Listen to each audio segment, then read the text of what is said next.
پنجاب اور خیبر پختونخوا کے مختلف علاقوں میں شدید دھند حد نگاہ متاثر ہونے پر موٹر وے M1 پشاور سے برہان انٹرچینج، M3 فیض پور سے جڑاوالا، M4 شیر شاہ سے خانے وال اور M11 لاہور سے سمڑیال تک بند۔ موٹر وے M5 روڑی سے ملتان تک مکمل بند کر دی گئی۔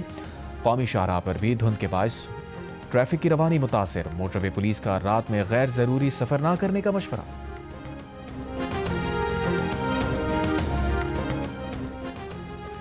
پنجاب کے مختلف علاقوں کی فضا آج بھی آلودہ۔ لاہور 484 ایئر پارٹیکولیٹ میٹر کے ساتھ دنیا کے بڑے آلودہ ترین شہروں میں سر فہرست۔ محکمہ ماحولیات پنجاب کی ویب سائٹ کے مطابق قصور کا ایئر انڈیکس 374، ملتان کا 348 اور گوجرانوالا کا 340 ریکارڈ۔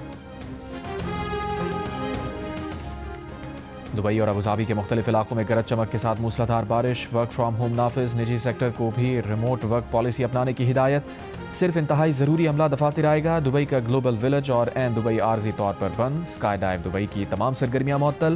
دبئی پولیس کی غیر ضروری سفر سے گریز کی ہدایت۔ دبئی ایئرپورٹ انتظامیہ کے مسافروں کو پرواز سے 4 گھنٹے پہلے پہنچنے کی ہدایت۔ جمعے کی رات سے موسم بتدریج بہتر ہونے کی توقع۔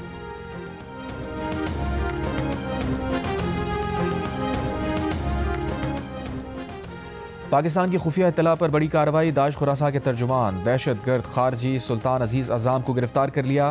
عزیز عزام کی العزائم فاؤنڈیشن داعش خراساں کی بھرتی کے لیے سرگرم اور پروپیگنڈا سرگرمیوں کی مرکزی تنظیم سمجھی جاتی ہے۔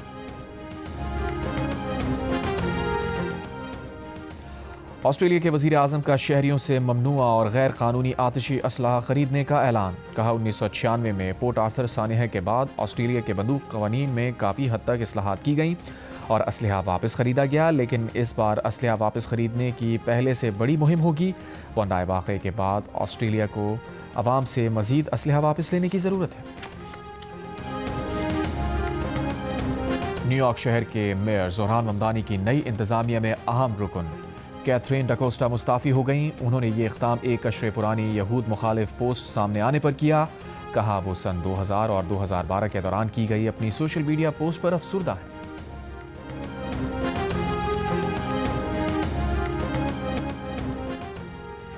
وفاقی حکومت نے IMF کی شرط پر عمل کرتے ہوئے شوگر سیکٹر کو ڈی ریگولیٹ کرنے کے لیے پالیسی کا مسودہ تیار کر لیا۔ وزارت نیشنل فوڈ سیکیورٹی کے حکام کا کہنا ہے نئی شوگر بلز لگانے پر عائد پابندیاں ہٹانے اور صوبائی حکومت سے اجازت لینے کی شرط ختم کرنے کی تجویز ہے۔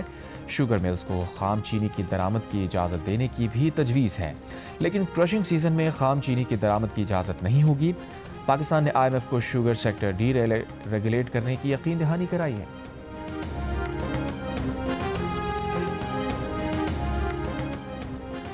DGISPR لیفٹیننٹ جنرل احمد شریف چودھری کی اسلام آباد کی نجی یونیورسٹی کے اساتذہ طلباء کے ساتھ خصوصی نشست۔ داخلی صورتحال، غلط معلومات کے پھیلاؤ، دیگر اہم امور پر گفتگو۔ DGISPR نے خصوصی نشست میں شرکاء کے سوالوں کے جواب دیے۔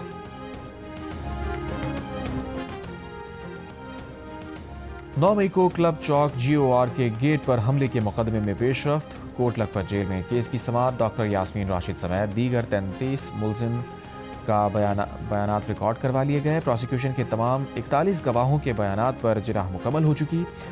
عدالت نے ملزمان کے وکلاء کو آج حتمی دلائل مکمل کرنے کی ہدایت کر دی۔ ATC لاہور کی جانب سے جلد فیصلہ سنائے جانے کا امکان۔ صوبائی حکومت ریاست کو سپورٹ کرے گی تو گورنر راج کی ضرورت نہیں۔ گورنر خیبر پختونخوا فیصل کریم کنڈی کی جنگ میں میڈیا سے بات چیت۔ کہا PTI کو اتحادی جماعتوں کے ساتھ مذاکرات کی میز پر بٹھایا، جواب میں 9 مئی کا واقعہ ہو گیا۔ کل تک ہاتھ نہ ملانے والے آج مولانا فضل الرحمان کے پاؤں پڑ رہے ہیں۔ محمود خان اچکزئی کو PTI کا نیا سیاسی مسیحا بنا لیا گیا ہے۔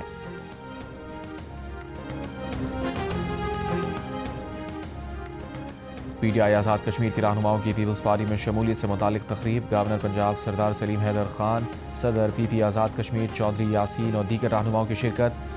PTI ہٹیا والا کے رہنما چودھری زاہد فرید کا پیپلز پارٹی میں شمولیت کا اعلان۔ گورنر پنجاب سردار سلیم حیدر خان نے کہا کشمیر کے حوالے سے جو نظریہ شہید بھٹو کا تھا وہی بلاول بھٹو کا ہے۔ بلاول بھٹو زرداری نے بین الاقوامی سطح پر مسئلہ کشمیر کو اجاگر کیا۔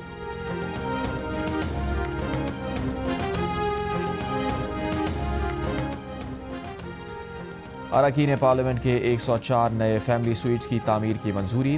وزیر خزانہ محمد اورنگزیب کی زیر صدارت اقتصادی رابطہ کمیٹی کا اجلاس۔ دانش سکولز کے قیام کے لیے 5 ارب 76 کروڑ روپے کی منظوری۔ سندھ اور خیبر پختونخوا میں ترقیاتی اسکیمز بھی منظور، لاپتہ افراد کے خاندانوں کو 4 ارب 77 کروڑ روپے ادا ہوں گے۔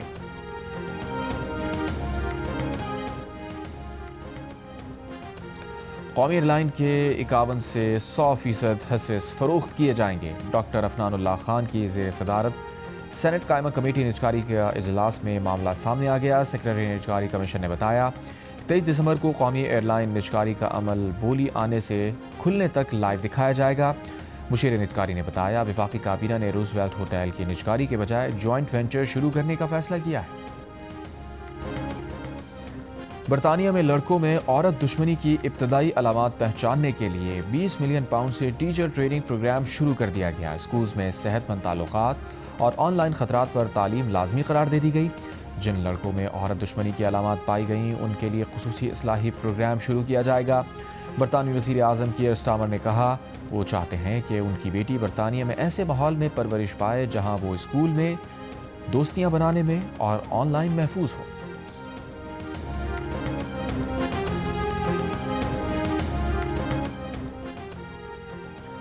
بھارت کا بڑھتا دفاعی بجٹ خطے میں عدم توازن کا باعث بننے لگا۔ بھارتی حکومت مالی سال 2026-27 کے بجٹ میں 20 سے 25% تک دفاعی شعبے میں اضافے پر غور کر رہی ہے۔ آپریشن سندھور 2 کو بنیاد بنا کر دفاعی بجٹ میں اضافہ اور نئے اور جدید ہتھیاروں کی خریداری کی راہ ہموار کی جا رہی ہے۔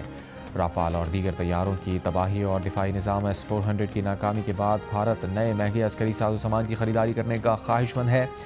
پاکستان کا دفاعی بجٹ مجموعی قومی پیداوار کا صرف 1.97% ہے، جبکہ بھارت کا دفاعی بجٹ 6.81 کھرب بھارتی روپے ہے، جو 78.70 ارب امریکی ڈالر کے برابر ہے۔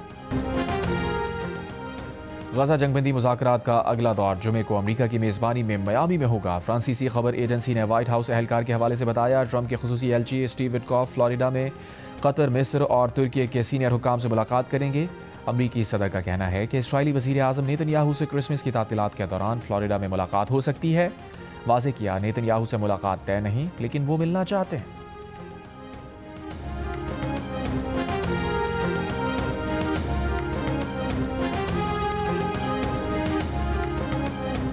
اور سعودی عرب کی پہلی تیز رفتار الیکٹرک بس سروس کا آغاز۔ سعودی عرب میں پہلی بار بس ریپڈ ٹرانزٹ نیٹ ورک قائم۔ مقصد ماحولیاتی استحکام اور شہری ٹرانسپورٹ نظام کو جدید بنانا ہے۔ نیٹ ورک میں 2 مرکزی اسٹیشن اور 11 اسٹاپ شامل۔ نیٹ ورک کا ہدف 12 کروڑ 50 لاکھ سے زائد مسافروں کو سفری سہولت فراہم کرنا ہے۔